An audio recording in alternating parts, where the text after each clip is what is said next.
Hi there, I'm Jen, this is Remembered Reads, and I was originally going to do a tag video or two for today because I have about 5 that I need to get caught up on. But I'm flying over to Belgium tomorrow because I have a family thing coming up next weekend, and I realized that I'm probably not going to do a wrap-up while I'm gone. If I do anything while I'm gone, I'm more likely to do one of those tags, so maybe I'll save it for that. So instead I thought I would do a wrap-up of the past weekend in reading, because I had kind of a theme of being underwhelmed by everything that I picked up over the past 4 days or so. Since the non-reading entertainment that I was doing this weekend was trying to get finished with Persona 5, which I bring up because at various points in that game there's a character who will say, "Not terrible, but not impressive." And I feel like that summarizes my last 4 days of reading. Maybe I'll use that as the title for this video.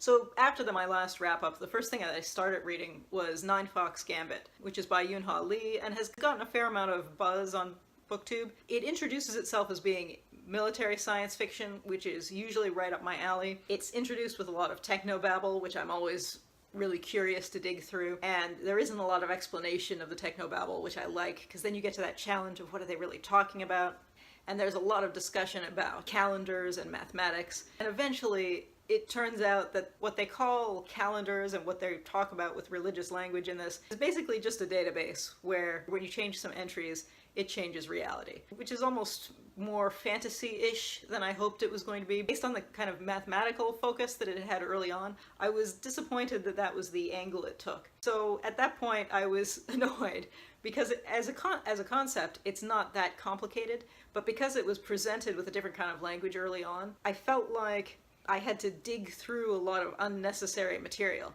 because it wasn't something that needed a big exposition, which I know is something that happens in a lot of hard science fiction. You get a huge amount of exposition before you get to any action. And this opened with action, but it didn't need a huge amount of exposition. It could have just had one throwaway line. I'm torn about, because I wouldn't have found it as interesting if I didn't feel like I was being challenged, but at the same time I feel like I was fooled because the concept itself is not particularly complicated. So I actually stopped reading this. I'm about 100 pages from the end, and I've heard that in terms of plot, that's where the plot and the action picks up. But yeah, I was so irritated by the fact that what was presented as something complex turned out to be something fairly simple that I had to put this aside. So after that, because I'm traveling, I was looking for more books to stick on my tablet for the flight, and I picked up When Breath Becomes Air by Paul Kalanithi. This has been super hyped, not necessarily on BookTube, but by the general public. It's one of those books that you see for sale in non-bookstores. It's on the bestseller lists. It's been on the display at the library. And I happened to be flipping through the Available Now section on Overdrive,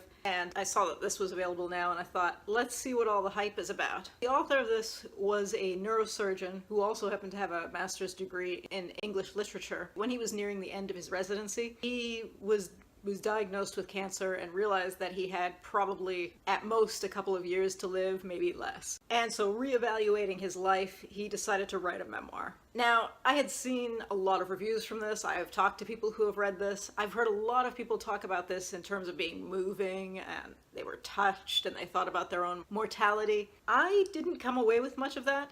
The final 20 or so pages of this are written after he died by his wife, and I actually thought that was the most touching and poetic part of the entire book. So for me, this was almost one of those books where, without the context of he knew he was dying as he was writing this, I would have given this a much harsher rating without knowing that. Because this is one of those books where not only do I think this would never have been published if he hadn't died, I also don't think it would have felt the same way if he had just been writing a memoir and been hit by a bus.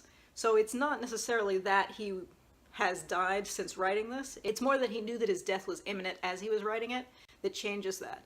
Because there are a lot of things where he muses about going into neurosurgery as opposed to another specialty. And it comes off as very egotistical and very smug and very self-congratulatory. And because we know that he was dying, you think, okay, he's trying to make sense of the choices that he made in his life, and so that makes that tone somewhat more palatable. Whereas in any other situation, I feel like more readers would feel like that comes across more harshly. Especially, I mean, there are parts where he talks about people who have gone into other specialties, and it's almost a snideness towards, like, radiologists, for example. And when he's judging other people's lives, he's like, well, that person is in general surgery, so that's like an acceptable... It really was one of those situations where I had to keep reminding myself, remember, he knew he was dying, because otherwise it would have irritated me to no end. So I actually didn't enjoy most of this. It was tough to get past the tone because in any other context, the tone would have made me stop reading this and go, I don't care about this guy's opinions. Because I knew that he was dying when he wrote this, I tried to push through it and to be more forgiving of that. And I don't know if that's a fair way to judge something like this. It's kind of a tough one because should the context be more important than the content? I don't know. So anyway, that was depressing, so I picked up some fluff, which is the second volume of the New 52 version of Secret Six, which is called The Gauntlet, which has 2 story arcs. It is a DC Comics superhero book about a semi-anti-hero group, have wacky adventures. It is as much a humor book as an action book. I assume that when this was being written, Gail Simone, who was writing it, knew that this was getting canceled, because both of the stories in here feel like they could have filled the entire volume. They both were a little bit short, and it felt like she was rushing to wrap it up. I found it to be okay, and one of these books where I thought there was a lot of potential to go to interesting places, but because she was in such a rush to wrap up the story arcs, I didn't feel like it ever went to those interesting places. It was fine. I do like the art in it, I will say that. So then the last thing that I got to just this morning is the book that I had on my phone, which is The Handsome Man's Deluxe Café, which is the 15th novel in Alexander McCall Smith's #1 Lady Detectives Agency, which is his cozy mystery series that's set in Botswana. I had read the first 5 books in this series, probably maybe 10 or 12 years ago. I thought they were fun, but I find with a lot of cozy mysteries, I often stop reading them after the 3rd one because they're very same, if you know what I mean. With a lot of them, the coziness is having this kind of familiar pattern and familiar location. I like seeing the different settings, and I like seeing what the author does with them in the first book or 2, but after it hits a certain point, I kind of lose interest. And because I hadn't read one of these in at least 10 years, I thought maybe it'll be fun. But even though it had been that long, it very much fell into the patterns that I recognized, and I kind of didn't care. But the main character's assistant has started a cafe. That's one of the side stories, which is the one that's mentioned in the title. There is a mystery that takes no time to solve. If you love that kind of familiar, cozy mystery that falls into a particular framework, and this is one of your series, this is probably great, because it is exactly that. It is perfectly predictable. You know what's going to happen. You know, the one character has her cake, they make tea, they have the same discussions about the same characters. It's a familiar blanket. So if you're looking for that, it's great. If you're me and you'd forgotten that you had gotten tired of this series, it wasn't great. So I originally thought, wow, that's not very good. And then I realized, no, it does exactly what it's trying to do.